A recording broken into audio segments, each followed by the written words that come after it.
প্রাণপ্রিয় ফরিদপুরবাসী, বাংলাদেশের অন্যান্য জেলার চাইতে ফরিদপুরের মানুষকে মানুষ ভালোবাসে দুইটা কারণে আমি জানি। এটা আলেমদের শহর, 2 নাম্বার এটা শহীদদের শহর। আমার দৃষ্টিতে আপনি কি মনে করেন আমি জানি না, শহীদ আব্দুল কাদের মোল্লা, শহীদ আলী আহসান মোহাম্মদ মুজাহিদ রহমতুল্লাহ আলাই, 2 জন শহীদ হয়েছে, কোনো সন্দেহ নেই।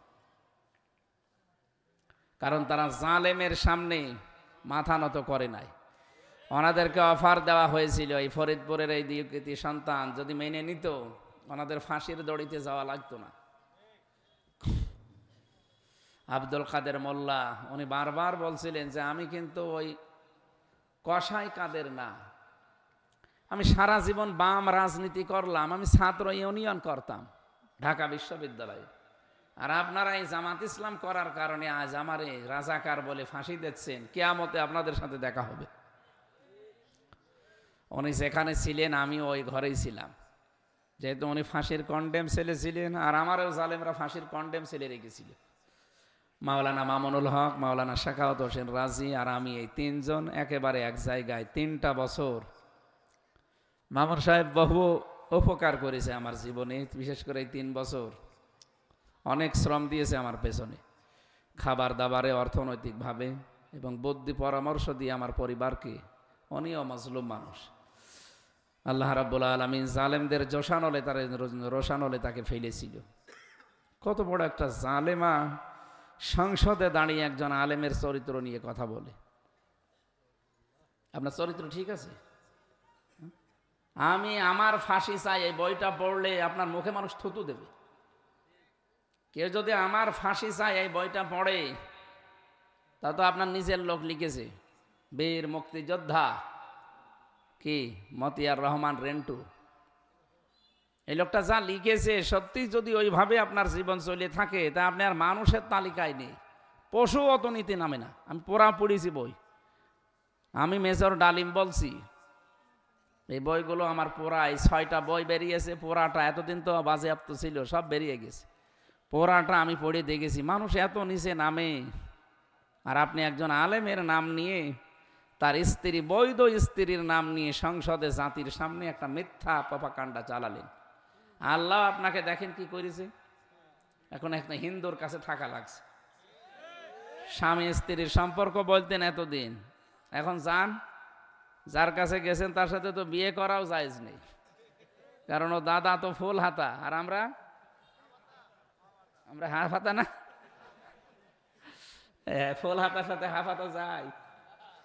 আর দাদার এখন যা বয়স, এই বয়সে যদি মুসলমানি দেওয়া লাগে, কে মুসলমানি দেবে?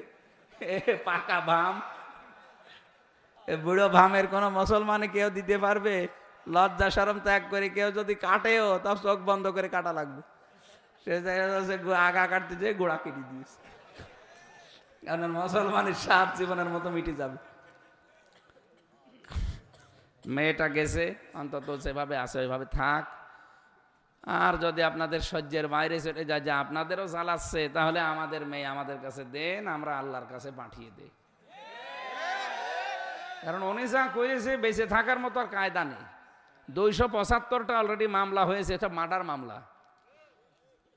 এখন যে জল্লাদ আছে ইলিয়াস, এই শাহজাহান জল্লাদের পরে এই লোকটা মাত্র একটা মার্ডার করেছিল জীবনে, তাও বাইরের লোক না, নিজের বউকে। ওই খালি ঘ্যানর ঘ্যানর করতো, ওর মাকে বোনকে কিছু দিলেই দেখতে পারত না। বলছে একদিন একটু সংশোধন করার জন্য এক থাপ্পড় দিলাম, ও ছাতা মরে গেছে। হ্যাঁ, একদম মরে গেছে। ওর মা বাবা মামলা দিল, এই যে আমি 30 বছর জেল খাটতেছি। এখন ফাঁসি দেয়, একটা ফাঁসি দিলে 4 মাস করে মাপ। এই জন্য ফাঁসির দায়িত্ব নিয়েছে।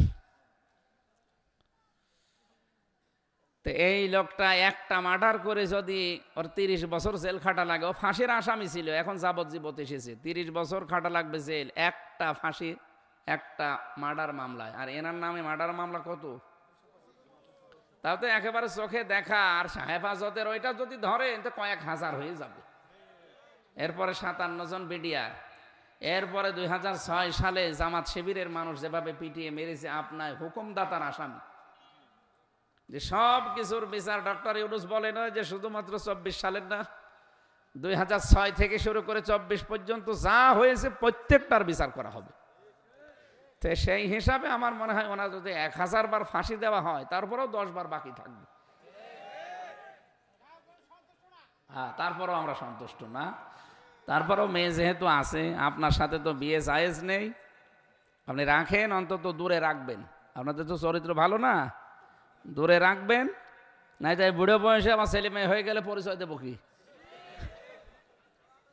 দূরে দূরে রাখবেন। আর ঝামেলা বেশি করলে মেয়েটার তো সমস্যা, একটু মাথায় সমস্যা না, খালি মিথ্যা কথা বলে। তো এই জন্য কথা যদি বেশি বলে তাহলে পাঠিয়ে দেবেন, আমরা আল্লাহর কাছে পাঠিয়ে দিই, একটু মুক্ত হব আমরা, একেবারে একেবারে একেবারে মুক্ত। আলহামদুলিল্লাহ, আল্লাহটা বিশাল জগদ্দল পাথর যে সরিয়ে দিয়েছে বুকের উপর থেকে, এইটাই শুকরিয়া। জীবনে আর কিচ্ছু না পাই, কোনো আফসোস নেই। একটা পাথর সরিয়ে গেছে। ফরিদপুরে কতবার এসে আমি ফিরে গেছি। কি আমি কি আপনার মেয়ের দিকে কোনোদিন তাকিয়েছি? আর আপনার যে মেয়ে, ও ছাতা তাকানো যায়?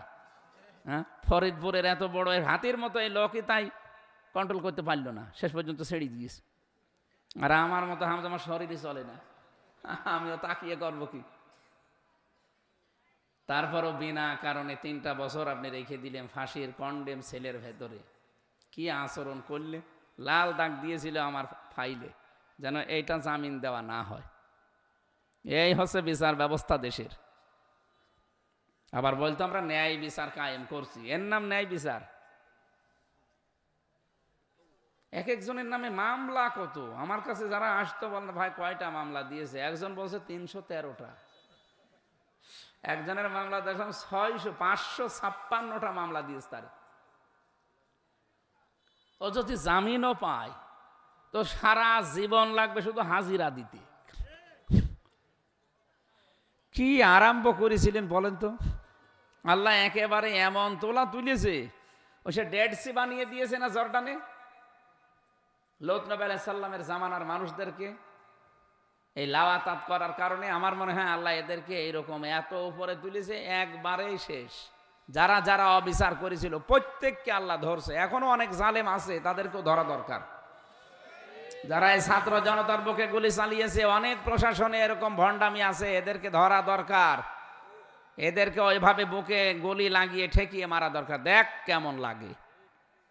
আমরা আদালতে আমারে মামুনুল হককে যখন হাতে বেড়ি দিয়ে মাজায় দড়ি দিয়ে তুলতো, ঢাঁড়টা বেড়ি দিয়ে, তখন ওই জালেমরা দেখলাম টিপ্পনি কাটতো। এখন কেমন লাগে? এখন আপনাদের তুলছে, এখন আমরা বলি যে দেখ কেমন লাগে। ওই যে কালামানিক শুনলাম যে ওর বিসি উড়িয়ে গেছে। ঠিক হয়েছে, ওর বিসি উড়িয়ে গেছে, ওর বউ টেকবে। কয়দিন পর শুনবেন ওর বউ আল্লাহ রাস্তায় চলে গেছে। বেশি থাকছে তাই বউ চলে যাচ্ছে, আর অত বেশি নেই। কত মানুষের জীবন নষ্ট করেছে চেয়ারে বসে শয়তান। সাইদি সাহেবকে ফাঁসি দিতে পারে না, এই জন্য নাকি ওর জীবনের বড় আফসোস। এবার ওরে আফসোস দেখাচ্ছে। তো দুনিয়া গেল, আখেরাতে ওর জন্য ভয়াবহ শাস্তি আছে, কারণ ও নায়েবে রাসূলদের বিরুদ্ধে ছিল। যারা আমরা যারা আজকের এই ময়দানে এসেছি একটা ফাঁকা বুক নিয়ে, অন্তত হালকা হালকা লাগছে যে আল্লাহ আমাদেরকে কোরআনে কারিমের যে আয়াত পড়েছি আমরা ওই আয়াতের তাফসীর করব ইনশাআল্লাহ। যিনি আমাদেরকে নিয়ে আসলেন রাতের বেলা, বলেন আলহামদুলিল্লাহ।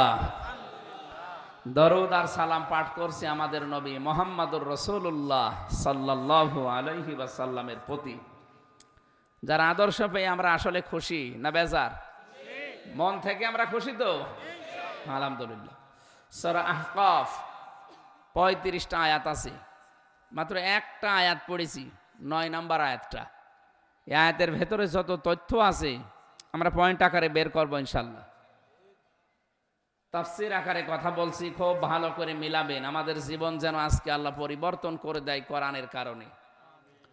জবান খুলে পড়ে না আউযু বিল্লাহি মিনাশ শাইতানির রাজিম, বিসমিল্লাহির রহমানির রহিম।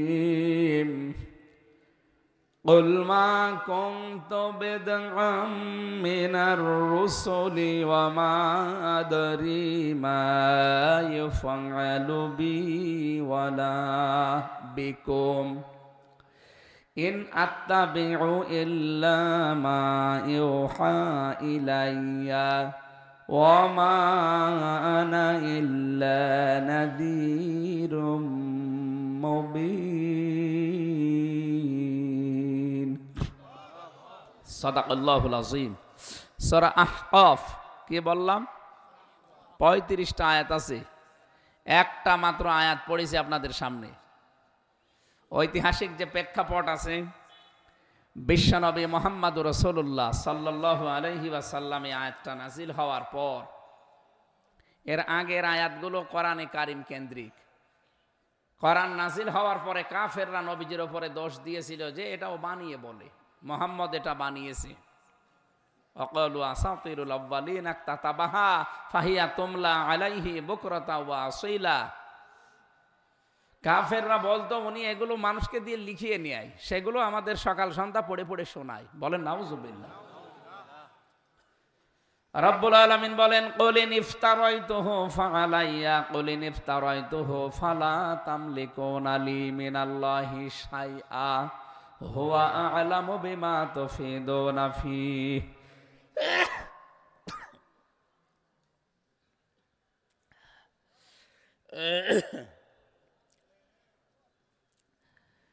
আল্লাহ রাব্বুল আলামিন বলেন নবী আপনি বলুন, আমি যদি এগুলো বানিয়ে বলতাম তোমাদের সামনে, তাহলে আল্লাহর কাছ থেকে আমাকে বাঁচানোর মতো কারো ক্ষমতা ছিল না।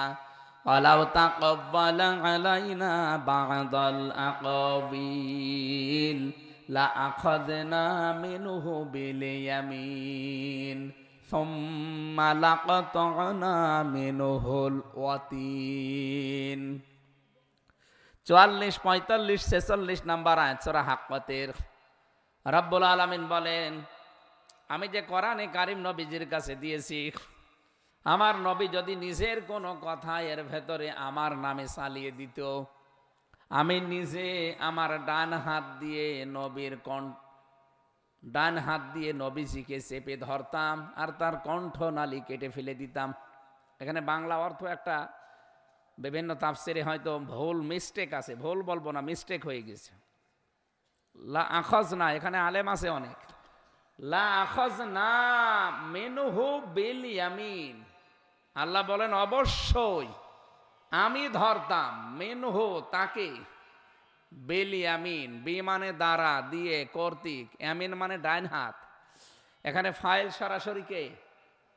কর্তা আল্লাহ নিজে। আল্লাহ বলেন আমি ধরতাম আমার ডান হাত দিয়ে, নবীর ডান হাত ধরতাম, এ কথা এখানে নেই, কিন্তু বাংলায় এটা লেখা আছে। এই জন্য যারা পড়বেন, আমরা মনে হয় সামনে যারা সিলেবাস ভুক্ত আলেম তারা ভুল করে, চিন্তা ভাবনা করে পড়বেন। মাওলানা মামুনুল হক হাফিজাহুল্লাহ জেলখানার ভেতরে আমি ওনার কাছে এটা জিজ্ঞাসা করি, এর আগে আমি জানতাম, ওনার কাছে আরো ক্লিয়ার হয়েছিলাম।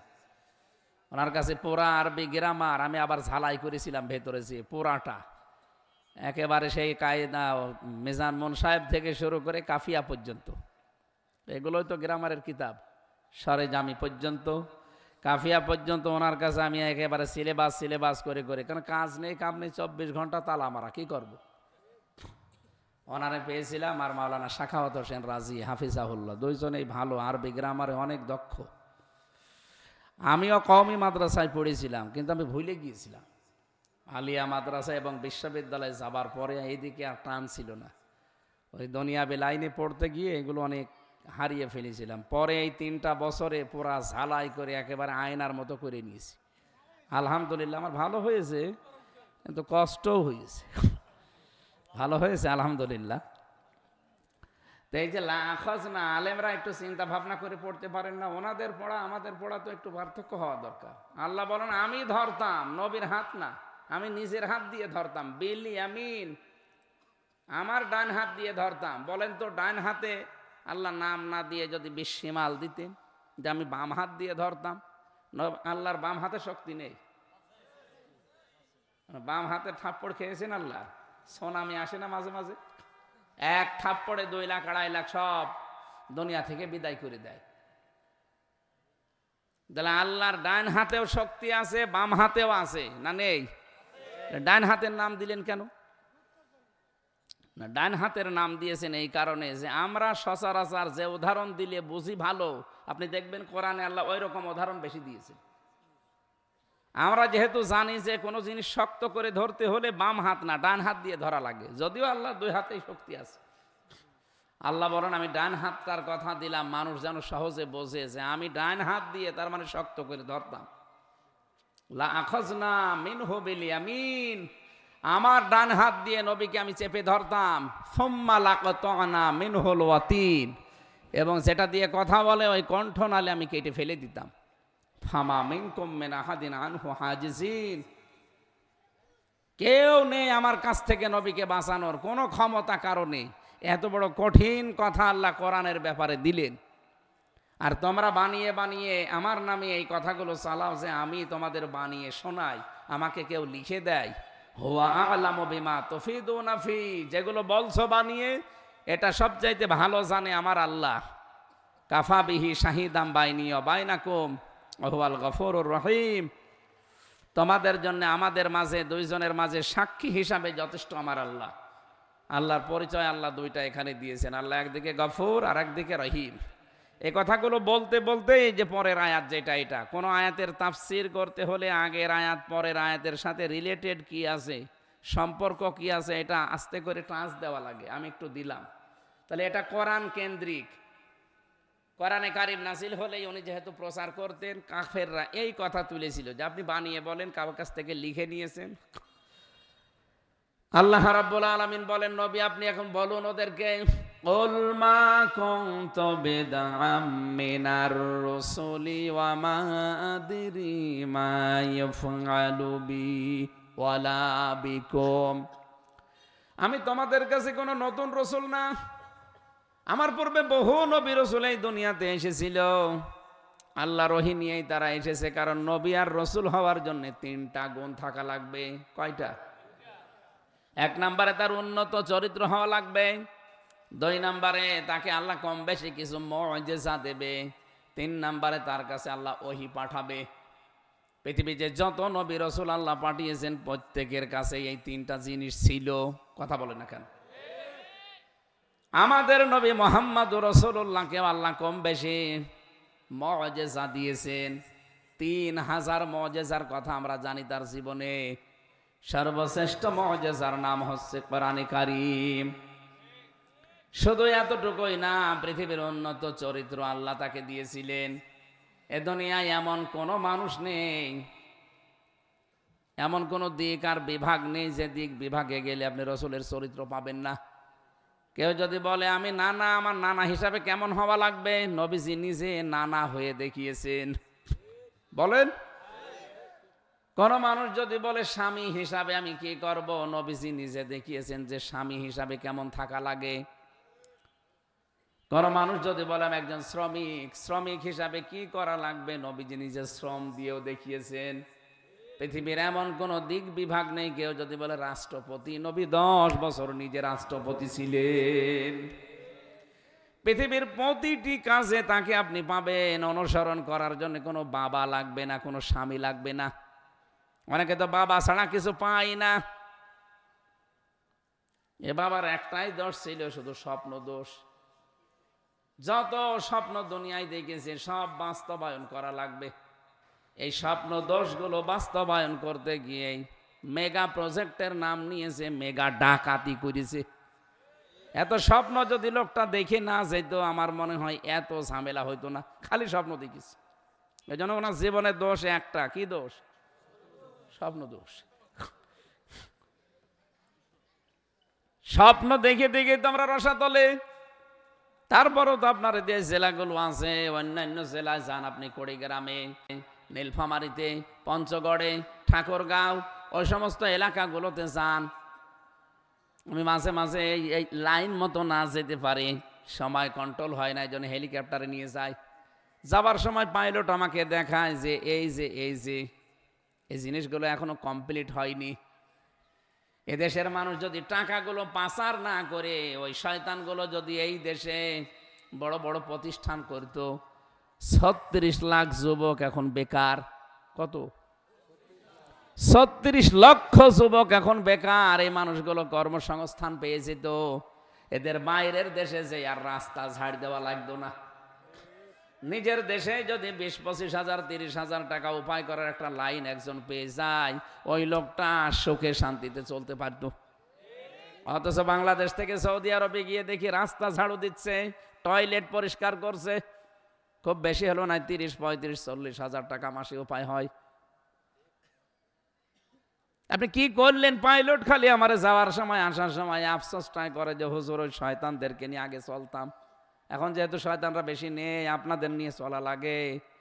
আমাদের জীবনে আফসোসই এইটা, ওরা যদি মানুষের কর্মসংস্থান করে দিত, ওদেরকে কেউ নামতেও বলতো না। অথচ 42,000 কোটি টাকা প্রতি বছরে শয়তানরা পাচার করেছে। 42,000 কোটি।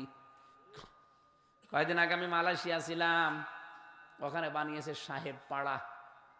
কানাডায় তো বানিয়েছে বেগম পাড়া, ওটা সাহেব পাড়া, কিন্তু তালা লাগানো, সব কেউ থাকে না ভয়তে। আমি স্বাধীনের পরে গিয়েছিলাম, যাওয়ার পরে দেখি শয়তান যেই হোটেলে উঠে দেখি নিচে 2 শয়তান চা খাচ্ছে। কি আপনি? হুজুর আমি আগেই পালিয়েছি। কেন পালাবেন? ওই যে ঘর আছে সাহেব পাড়ায়, থাকেন না? না, ওখানে যে মায়ের খাবো। এই দেশে বাংলাদেশের মানুষ আছে, যদি দেখে যে ওই ঘরে আমি আছি, আমার পিটিয়ে লাশ বানিয়ে ফেলবে। তা কি করলেন? টাকাগুলো নিয়ে এসে এখন কাজ কারবারেও লাগাতে পারেন না, ভোগও করতে পারেন না, নিজের মাতৃভূমিতেও থাকতে পারলেন না। তা কি হবে আপনার জীবন নিয়ে? কয়েকজনের সাথে আমি গোপনে কথা বলেছিলাম, ওরা আফসোস করে। গোয়েন্দা বিভাগের অনেকেই মালয়েশিয়া, সিঙ্গাপুর, থাইল্যান্ডে আছে। যে আমাকে হোটেলে ডাক দিয়েছিল, আমি কয়েকটা গোয়েন্দার সাথেও কথা বলেছি, তারাও শান্তিতে নেই। এই জালেমাকে টিকিয়ে রাখতে গিয়ে তাদের জীবনেও তারা আগুন লাগিয়েছে। এই জন্য বলছে টাকাগুলো যদি পাচার না করে এগুলো দিয়ে এই দেশের মানুষের কর্মসংস্থান তৈরি করতেন, সারা জীবন আপনার বাপ অন্তত দোয়া পেত। দোয়া কবুল হয়তো কিনা জানি না, দোয়া পেত।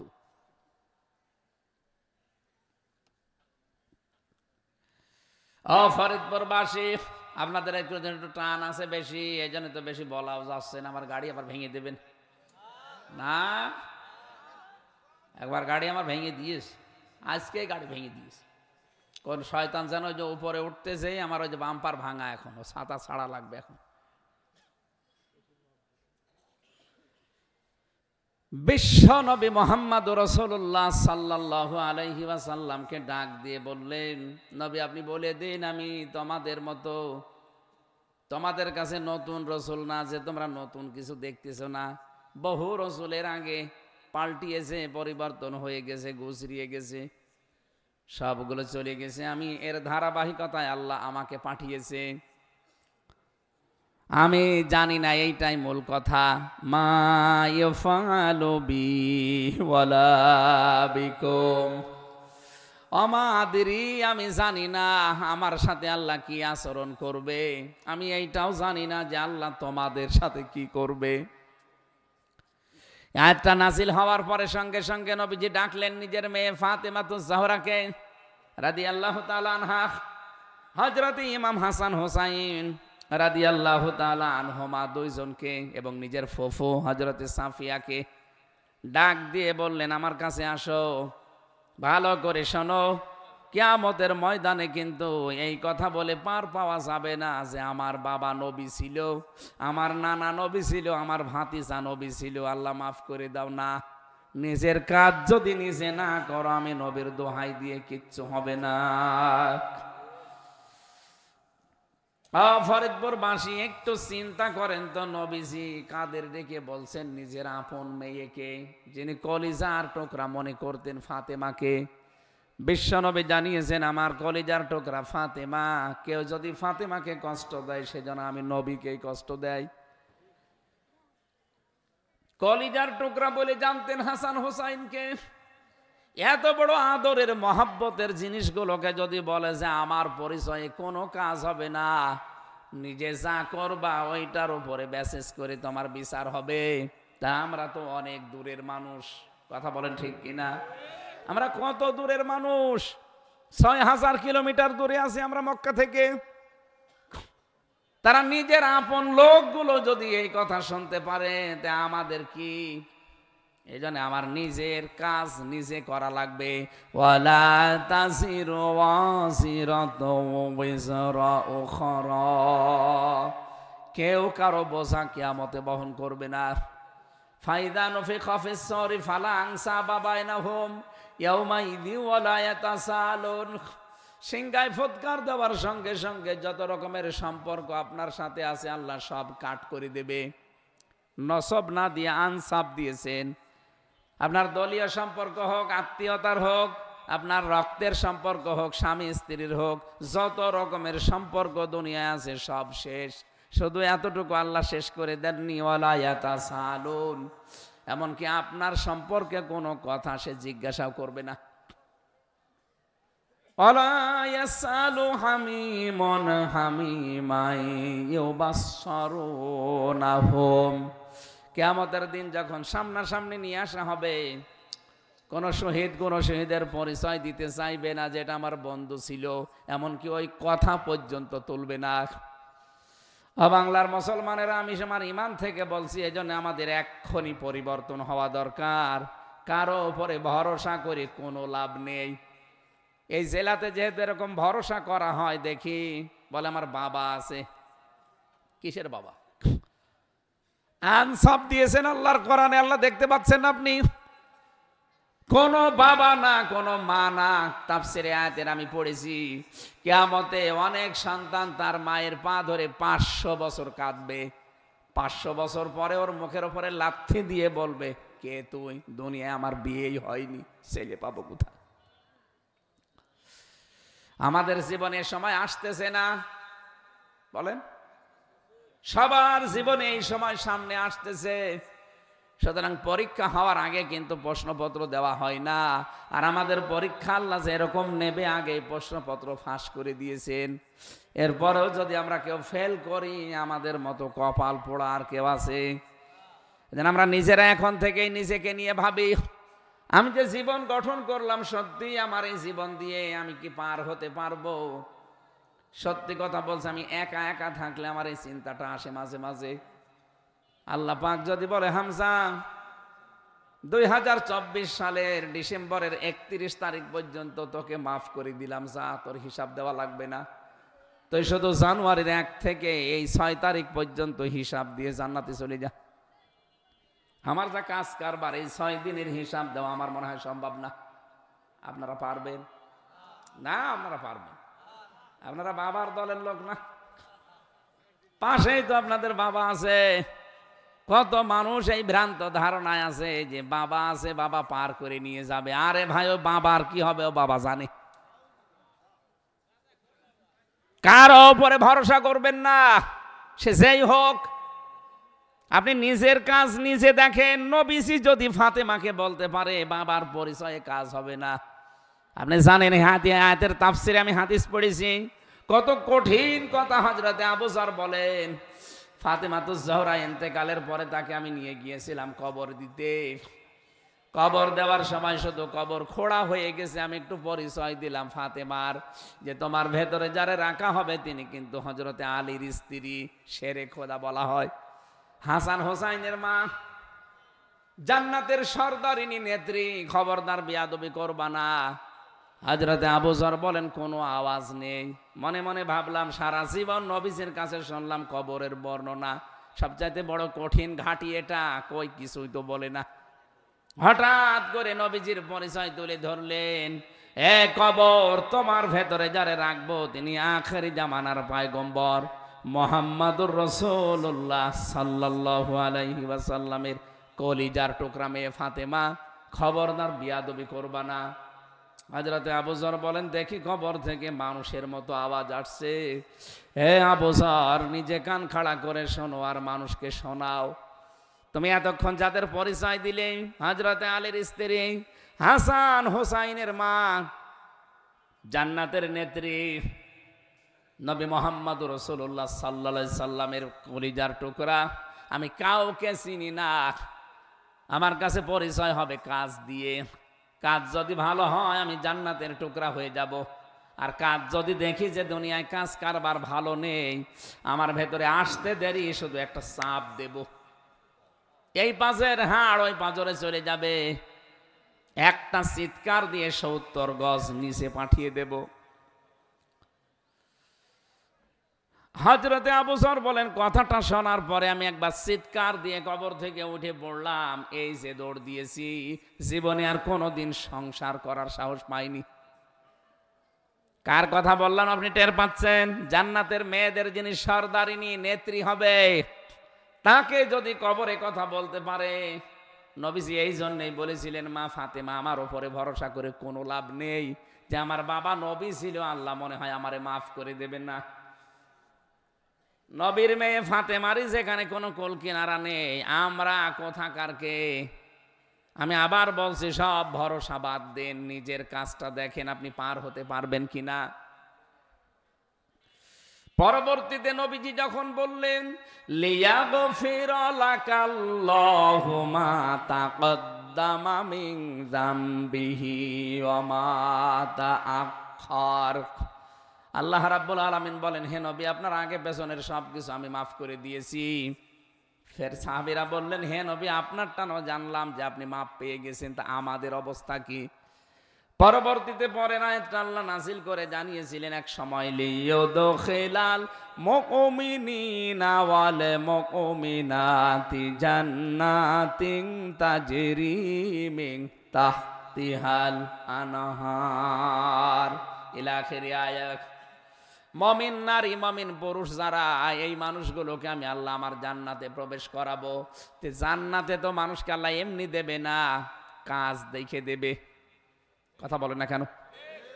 পুরা কোরআন শরীফে আপনি যেখানেই জান্নাতের কথা দেখবেন, তার আগে আল্লাহ দুইটা শর্ত দিয়েছেন, যে ইন্নাল্লাযীনা আমানু ওয়া আমিলুস সলিহাত কানাত লাহুম জান্নাতুল ফিরদাউসি নুজুলা, যারা নিশ্চয় যারা ঈমান আনে, এরপরে ভালো কাজ করে।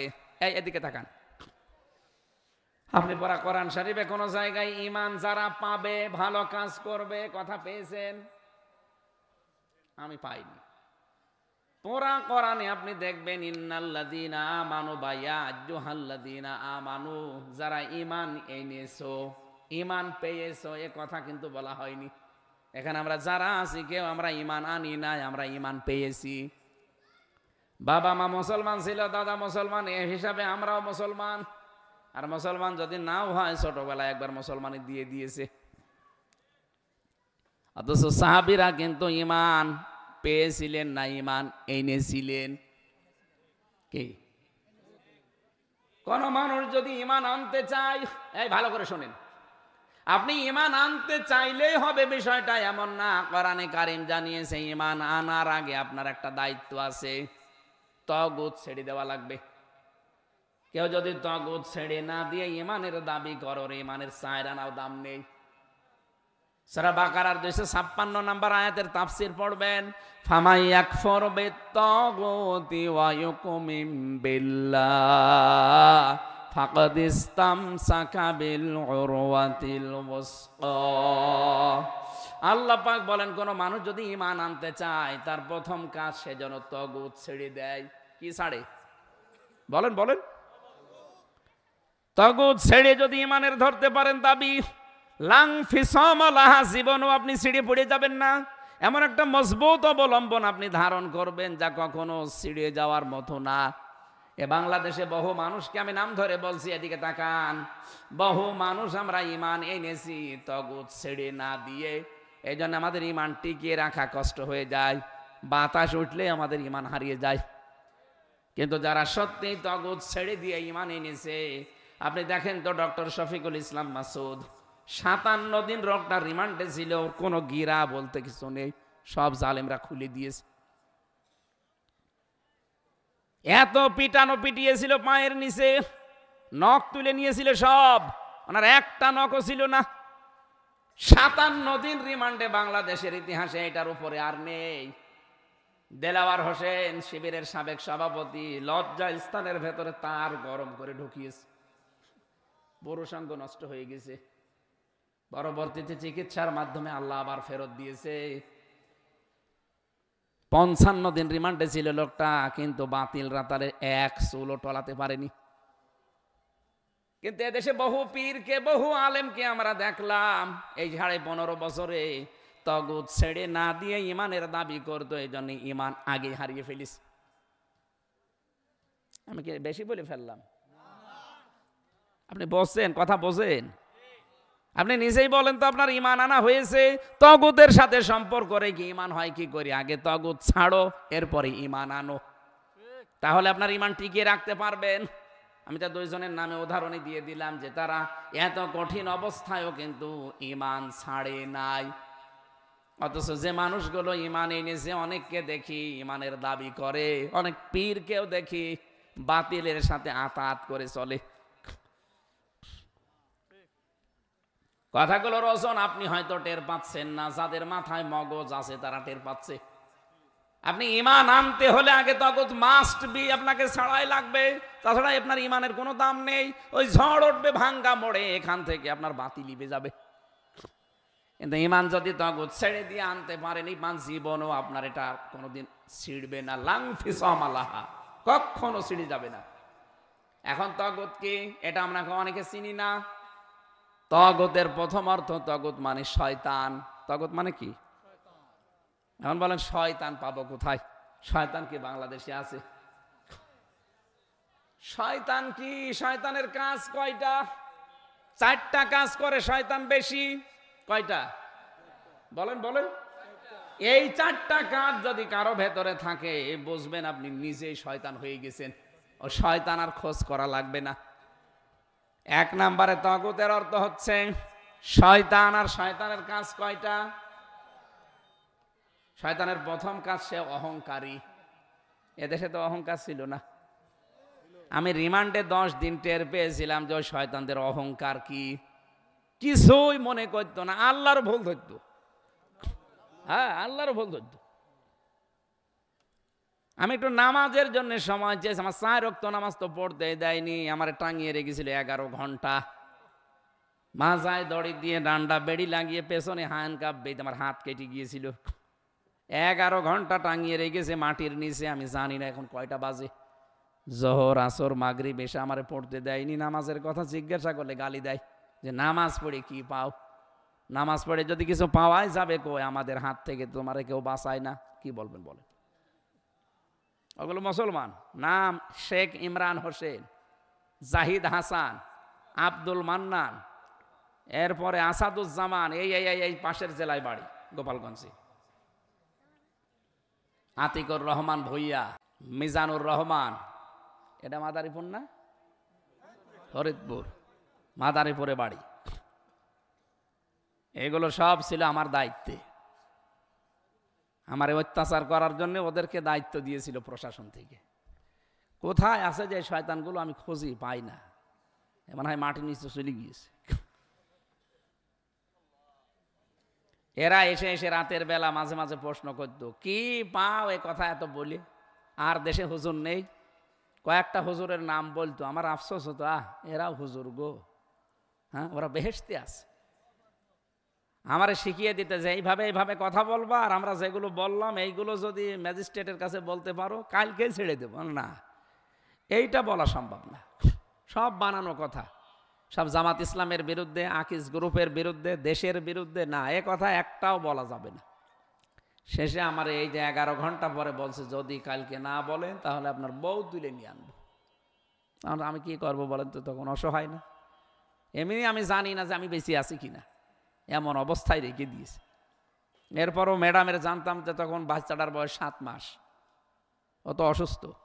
ওই অবস্থায় যদি শয়তানরা তুলে নিয়ে আসে, আর নিয়ে আসতো, ও তো চরিত্র নেই, তো তুলে নিয়ে আসতো। এই কঠিন অবস্থায় বললাম, যা ভাল লাগে আপনারা করেন, আমার নিয়ে চলেন, যা বলতে বলবেন সব বলবো, যান। এই কারণেই তো এই যে 164 এত কড়াকড়ি হয়েছে, আমার ছাড়ে নাই এই কারণে। যদিও ওরা ছাড়তো না, আমি 164 না দিলেও ওরা ছাড়তো না। তাই কঠিন পরিস্থিতি তৈরি করে কি পেলেন আপনি বলেন? কিছু পেয়েছেন? যা উপায় করেছিলেন, আকিস গ্রুপের কাছ থেকে 32 লাখ টাকা নিয়েছেন। আমার বাবার কাছ থেকে প্রায় এই 3 বছরে ঘাপে ঘাপে প্রায় 30 লাখ টাকা নিয়েছেন। কি করলেন টাকা? এখন সে মামলার আই সেদিন কল দিয়ে বলছো হুজুর মাফ করে দিন। কিসের মাফ? আগে টাকা ফেরত দিন। কিসের মাফ? আগে টাকা ফেরত দেবেন, এরপরে আপনার মাফ হবে। তাদের অহংকার আমি দেখেছি কাছ থেকে। আল্লাহর যদি ভুল ধরতে পারে, কি অহংকারী বলেন তো। এই জন্য তাগুতের প্রথম অর্থ বললাম শয়তান। শয়তানের প্রথম কাজ হচ্ছে সে অহংকারী। বলেন বলেন। 2 নম্বরে শয়তানের কাজ সে হচ্ছে অপচয়কারী। ইন্নাল মুবাদ্দিরিনা কানু ইখওয়ানাশ শায়াতিন, যারা অপচয় করে তারা শয়তানের ভাই হয়ে যায়। 3 নম্বরে শয়তানের কাজ হচ্ছে এই পৃথিবীতে শয়তান যৌনতা ছড়াতে ভালোবাসে। নিজের গোপন অঙ্গগুলোকে মানুষকে দেখিয়ে শান্তি পায়। এখান থেকে বাঁচাতে হলে আমাদের মেয়েদেরকে, মাদেরকে, বোনদেরকে দিনের শিক্ষার বিকল্প কিচ্ছু নেই। এদের এই বয়সে দেখেছি বিশ্ববিদ্যালয়ে মেয়েরা সিগারেট খাচ্ছে, লাল পানি খায়। আপনি বাঁচাবেন কি করে মেয়েদেরকে? এরকম মহিলা মাদ্রাসায় 3টা বছর 5 বছর আগে একটু পড়িয়ে নেন, এরপরে সেখানে দেবেন, দেন, জীবনে ওরে কেউ খারাপ করতে পারবে না। আমি গ্যারান্টি দিলাম, এরকম মহিলা মাদ্রাসা যেখানে কোরআনের শিক্ষা দেওয়া হয়, হাদিস পড়ানো হয়, 3 বছর মাত্র, নয় 5 বছর একটু পড়ান, এরপরে আপনি মেয়েকে ডাক্তার বানাবেন, বানান, কোনো অসুবিধা নেই। আপনার মেয়ে যদি ডাক্তার ফাতেমা সিদ্দিকা রাজশাহী এরকম ডাক্তার হয়, ও মেয়ের দ্বারা আপনি সাদগায়ে জারিয়ার সওয়াব পাবেন। হ্যাঁ, মেয়ে না, ওই রকম মেয়ে বানাবেন। আপনার মেয়ে যদি হয়, নাম নিলাম না, সারা জীবন গাইল খাবেন। কথা বলছেন না কেন? বিশ্ববিদ্যালয়ে দেখতাম মাস্টার্সে ক্লাস চলছে, আর শিক্ষককে জুতা দিয়ে পিটাচ্ছে, ছেলে মেয়ে দুইজনেই। স্যার বলছে, মা ও বাপ আমারে ছেড়ে দিয়ে জীবনে আর তোর ক্লাস নেব না, শয়তান তোরে মেরেই ফেলবো। আমি এই বয়সে এইটাও দেখেছি, শিক্ষক অজু করছে আর ছাত্র পানি পানি ঢেলে দিচ্ছে, অথচ কেবল আলিফ বা তাসা শেষ হয়েছে এই ছাত্র। ওইটা মাস্টার্স করার পরে জানোয়ার হয়ে গেছে অলরেডি, আর এটা কেবল কায়দা, এখনো শেষ হয়নি, এ মানুষ হয়ে গড়ে উঠছে। মেয়েদের ভেতরে পর্দার যে বিধান, এটা হয়তো অনেকে জানে না, এটা যে কত বড় গুরুত্বপূর্ণ। একজন মেয়ে লোক যদি বেপর্দা হয়ে যায়, কমপক্ষে 4 জন পুরুষ মানুষ জাহান্নামের সাথে নিয়ে যাবে। প্রথমে নেবে তার বাবাকে, এরপরে তার বড় ভাইকে, এরপরে তার স্বামীকে, এরপরে তার বড় ছেলেকে। বলেন তো, এই দেশে যদি দিনের শিক্ষা, মহিলা মাদ্রাসাগুলো না থাকে, মক্তবগুলো না থাকে, কি হবে আপনি ভেবে দেখেছেন? এক একজন মহিলা যদি জাহান্নামে যায়, 4 জন পুরুষ মানুষ সাথে নেয়, তা আমরা কোন জায়গায় যাব? এই জন্য এটা টিকিয়ে রাখবেন। হয়তো সরকার থেকে এখনো সেরকম কিছু আসে না, এটা টিকিয়ে রাখার দায়িত্ব ইমানদার মুসলমানদের। যেন মেয়েরা সামনে অন্তত ফাতেমাতুজ জোহরার মতো, খাদিজাতুল কোবরার মতো হয়। সম্মানিত মা বোনরা, আপনারা যে এসেছেন, বিভিন্ন জায়গায় বসে আছেন, স্বামী যখন বাইরে থেকে আসবে, তার জন্য যে ঘরটা নয়েজ মুক্ত রাখবেন, আওয়াজ মুক্ত রাখবেন, একটা শান্ত নির্মল পরিবেশ তাকে দেবেন। খাদিজাতুল কোবরা এই একটা কাজ করার কারণে আল্লাহ তাকে জান্নাত থেকে ঘর বানিয়ে সুসংবাদ পাঠিয়েছেন। অথচ খাদিজা জীবনে 1 ওয়াক্ত নামাজ পড়েনি, একটা রোজাও রাখেননি, একটা হজও করেননি, একটা যাকাতও দেননি। কাজ করেছেন শুধু এইটা, তিনি স্বামীর পেছনে শ্রম দিয়েছেন, স্বামীর জন্য সব উজাড় করে দিয়েছিলেন। যতক্ষণ বাইরে থেকে না আসে, দেওয়ালের সাথে অথবা দরজার সাথে হেলান দিয়ে তিনি ঘুমিয়ে পড়তেন, স্বামীর যেন কষ্ট না হয়। এজন্য আপনাদেরকে আহ্বান জানাচ্ছি, উনি যখনই বাড়ি আসতেন, নবীজি একটা শান্ত নির্মল ঘর পেতেন, কোনো আওয়াজ নেই। আল্লাহ খুশি হয়ে খাদিজার জন্য একটা আওয়াজ মুক্ত ঘর জান্নাতে আলাদা বানিয়ে তাকে সুসংবাদ দিয়েছেন। যারা স্বামীর জন্য এরকম কাজ করতে পারবেন, ঘরটা শান্ত শিষ্ট করে রাখতে পারবেন, আর এগুলো তৈরি করতে হলে তার ভেতরে দ্বীনের জ্ঞান লাগবে। কথা বলে না কেন? আপনার মেয়ে বিসিএস ক্যাডার হতে পারে, বিশ্ববিদ্যালয়ের শিক্ষিকা হতে পারে, ওর ভেতরে দ্বীনের জ্ঞান না থাকলে তার সাথে স্বামী সংসার করে জীবনও শান্তি পাবে না। বহু মানুষকে দেখছি এই ছোট্ট জীবনে। আমি তো বড় না, সবচাইতে বড় গ্রুপে আছি, আকিজ গ্রুপ, নাম শোনেননি? বাংলাদেশে 3 জন ধনী থাকলে তার ভেতরে একজন। তাদের এক একজনের 4টা করে বউ, 2টা করে বউ, 3টা করে বউ।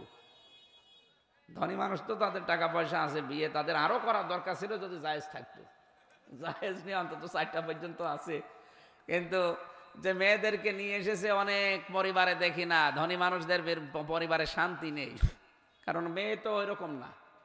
বউগুলো যদি সত্যি দিনের জ্ঞানওয়ালা, হ্যাঁ অনেক দিনের জ্ঞানওয়ালা মহিলাকেও পেয়েছি, কিন্তু স্বামীর গুরুত্ব দিতে চান না, খালি মা বোনের কথা শুনে শুনে সংসারে অশান্তি তৈরি করে। সম্মানিত মা বোনেরা, এটা খুব খেয়াল করা দরকার। মনে করছেন এ আর কি দুনিয়ার কাজ, কে বলেছে দুনিয়ার কাজ? আপনার কারণে যদি স্বামী অশান্তিতে থাকে, কষ্টের ভেতরে থাকে, মনোকষ্টে হোক শারীরিক কষ্টে হোক, আপনি নামাজ পড়ে রোজা রেখে কালো বোরকা পরে জীবনও জান্নাতে যেতে পারবেন না।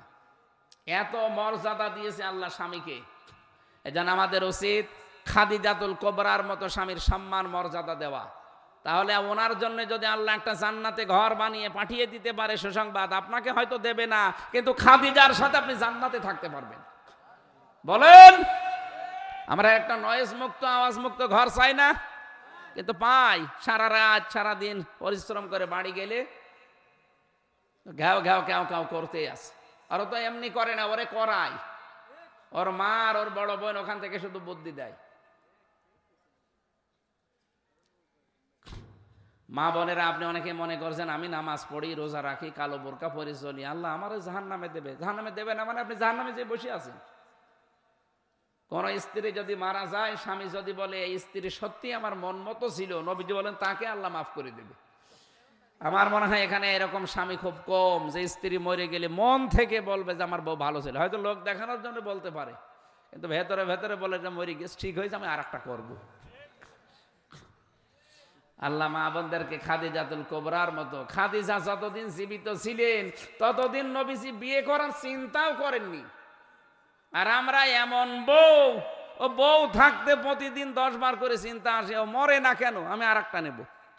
এ কথা বলছে না কেন? এই যৌনতা ছড়ানো বন্ধ করা লাগবে। নিজেদের গোপন অঙ্গগুলো, নিজের অঙ্গ যেগুলোকে ঢেকে রাখা দরকার। মানুষকে সব দেখিয়ে মজা পান আপনি। এই পৃথিবীতে একটাই মাত্র প্রাণী আছে যে তার লজ্জাস্থান মানুষকে দেখায়, কুকুর। কি নাম? এত বড় লেজ, অথচ উল্টো করে মানুষকে দেখায়, যা দেখবি দেখ। এই বাংলাদেশে, এই পৃথিবীতে যারা নিজেদের গোপন অঙ্গ প্রত্যঙ্গগুলো যেগুলো ঢেকে রাখা দরকার, এগুলো যারা আরো উন্মুক্ত করে মানুষকে দেখায়, আপনি বুঝবেন ওটা একটা টাটকা কুকুর। এখন যদি আজকের মাহফিলের যিনি এখানে বসে আছে, ইনি বাড়ি গেল, সালাম দিল, ওনার বউ যদি বলে কুকুরের বাচ্চা, ওনার রাগ হবে? হ্যাঁ, এই যে ইমরান সাহেব, এনারাই যদি এখন বাড়ি যাওয়ার পরে বলে কুকুরের বাচ্চা, রাগ হবেও না? না না, জ্ঞানী মানুষ হলে রাগ করার কথা না। চিন্তা করবে যে আমার বউ তো শিক্ষিতা, একটা ধার্মিক মেয়ে, ভালো বংশের মেয়ে, এ কোনোদিন আমার মুখের উপরে মুখ তুলে কথা বলে না, আর আজকে আমার কুকুরের বাচ্চা বলে গালি দিল। অবশ্যই এর জিনে ধরিছে। কিসে ধরিছে? এর জিনে ধরেছে, ভূতে ধরেছে। তাছাড়া তো গালি দেওয়ার কথা না, আমারে তো গালি দেবে না। আপনার বউ স্বাভাবিক থেকে অস্বাভাবিক হয়ে গেলে যদি আপনার এই মনে হয় যে ওরে জিনে ধরেছে, যৌনতা ছড়ানো কাজ হচ্ছে শয়তানের। আপনি যখন দেখবেন যে আপনি যৌনতা ছড়াতে ভালোবাসেন, আপনার ভালো লাগে, মনে করবেন আপনি আর মানুষ নেই, শয়তান আপনাকে দখল করে ফেলেছে। শয়তান আপনাকে জাহান্নামে নেওয়ার জন্য অলরেডি হাঁটা আরম্ভ করিস, এক্ষুনি থামবেন। এরকম শয়তানের যে আচরণগুলো পাওয়া যাবে, এখান থেকে মুক্ত হতে না পারলে আপনি ঈমান আনলেও ঈমান টিকিয়ে রাখতে পারবেন না। এই জন্য আমাদের উচিত হচ্ছে, আমরা যদি ঈমান আনতে চাই, ঈমান আমরা তো পেয়েছি, ঈমান আনতে চাইলে এই সমস্ত বিষয়ের সাথে মুক্ত হয়ে সম্পর্ক ছেদ করে ঈমান আনা লাগবে। লাং ফিসাম আলাহা, কখনো এটা আর ছিড়বে না। আল্লাহ আমাদেরকে এরকম ঈমান আনার তৌফিক দেন, বলেন আমিন। ইন আত্তাবিউ ইল্লা মা ইউহা ইলাইয়া, আমাদের দায়িত্ব আমরা যতটুকু পাই এটা পৌঁছিয়ে দেই। নবীজি বলেছেন, আমার প্রতি যেটা ওহী হয় আমি শুধু এইটার অনুসরণ করি, এইটা শুধু আমি ইত্তেবা করি, অনুসরণ করি। ওমা আনা ইল্লা নাযীরুম মুবিন, আমি একজন প্রকাশ্য ভীতি প্রদর্শনকারী, এর বাইরে আমি আর কিছু না। দাম্পত্য জীবনের যে কলহ, আমি জেলখানায় বসে বসে মামুনুল হক সাহেবকে নিয়ে 6টা বই লিখেছিলাম, পাবলিশ করতে পারি নাই, বাইরে এসে ওগুলো নোট করে করে আবার ছেড়েছি। পারিবারিক জীবনের দাম্পত্য কলহ এবং তার সমাধান কি হবে, এই গাড়িতে আছে, আপনারা মেয়েদের জন্য নেবেন। আর মেয়েরা আপনার স্বামীকে ছেলেকে পাঠিয়ে দেন, তারা যেন ছেলেদেরটা নিয়ে যায়। একটা পুরুষের আছে, একটা মেয়ের আছে। এটা নিয়ে 120 পৃষ্ঠা আমি বহু তথ্য দিয়েছি। পুরাটা মিলিয়ে পড়বেন, পারিবারিক জীবনে শান্তি আসবে বলে আমি আশা করি। আমরা আমাদের নিজেদের কাজকর্মগুলো সংশোধন করে ঠিক করে নেব। আমিন। বারাকাল্লাহু লানা ওয়া লাকুম ফিল কোরআনিল আযীম। আল্লাহুম্মা আমিন। লা হাওলা ওয়ালা কুওয়াতা ইল্লা বিল্লাহিল আলিয়্যিল আযীম। রব্বানা আতিনা ফিদ দুনিয়া হাসানা ওয়া ফিল আখিরাতি হাসানা ওয়া কিনা আযাবান নার। রব্বুল আলামিন, সারাটা জীবন অপরাধ করে জীবনটা নষ্ট করে ফেলেছি। কোরআনে কারিমের বিশাল অনুষ্ঠানে এসে আজকে তোমার দরবারে হাত তুলেছি। ফরিদপুরের ভাঙ্গা পূর্ব সদরদি রাবিয়া খাতুন মহিলা মাদ্রাসার উদ্যোগে বিশাল ওয়াজ মাহফিলে রাত 11টা পার হয়ে গেছে। আল্লাহ তাআলা, যত মানুষ আজকের এই অনুষ্ঠানে আমরা বিভিন্ন জায়গা থেকে এসেছি, আমাদেরকে তুমি কবুল করে নাও। সম্মানিত সভাপতি জনাব আল্লামা শরফুদ্দিন কাসেমি সাহেবকে মঞ্জুর করো। আজকের মাহফিলের প্রধান অতিথি ছিলেন মুফতি সাহেব জনাব মাহফুজুর রহমান আইয়ুবী, তার কথাগুলো আমলের তৌফিক দেন। মাওলানা হোসাইন মাহফুজ সহ যত আলেম এখানে কথা বলেছে, বিশেষ করে এই মাহফিলের প্রতিষ্ঠাতা, এই মাদ্রাসা যিনি প্রতিষ্ঠাতা জনাব চান মিয়া, আল্লাহ তিনি সহ যত মানুষ এই মাহফিলের সাথে মাদ্রাসার সাথে জড়িত আছে, এই মেয়েদের দিন শেখাতে গিয়ে যারা কষ্ট স্বীকার করে, জনাব অলিউল্লাহ সহ কত আলেমরা এখানে এসেছে, কত চেষ্টা সাধনা করছে এলাকার মানুষেরা। তোমার হাবিব জানিয়েছে দিন শিক্ষার জন্য যে টাকাগুলো ব্যয় হবে ওই টাকার হিসাব দেওয়া লাগবে না। এলাকার মানুষের দিল মন তুমি এই মাদ্রাসার দিকে ঝুঁকিয়ে দাও। জালেমদের জেলখানায় 3টা বছর আমি অসুস্থ হয়ে পড়েছি, আল্লাহ আমাকে শেফায়ে কামেলা আজেলা নসিব করো। কত মানুষ এখানে আছে মনের ভেতরে, যার যে কামনা বাসনা আমাদের জায়েজ আশাগুলো পূরণ করে দাও। কখন কার কাছে মরণ চলে আসে জানি না। সম্মানিত মা বোন যারা এসেছে এদেরকে খাদিজার মতো